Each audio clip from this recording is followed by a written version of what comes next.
प्रबल वर्षा सत्वे बलांगीर शांतिपड़ारे शह शह भक्त श्रद्धालुंक समागम उत्सव मुखर हो उठी रथयात्रा।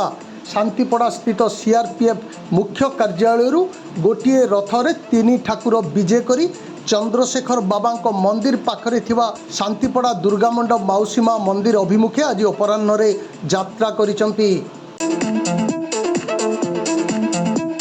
माउसी घरे 3 ठाकुर बाहुड़ा पर्यंत रहिबे एवं भक्त माननकु तांको अपूर्व 10 अवतार देखाइबे।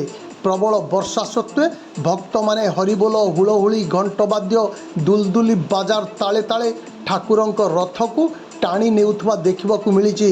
शांतिपड़ार कीर्तन्य दल संकीर्तन प्रदर्शन करिसंती।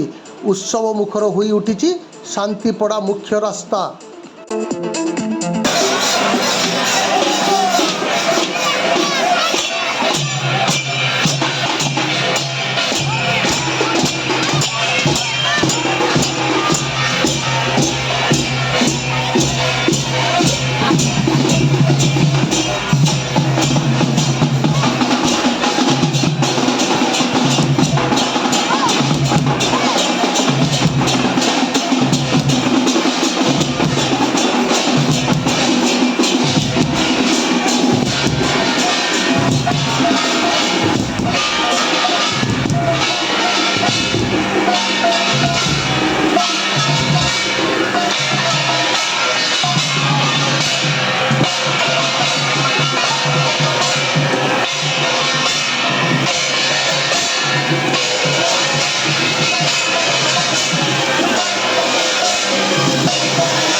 पवित्र रथयात्रा उपलक्षे सीएनसी कॉलेज तरफ आपण मानंकु हार्दिक अभिनंदन।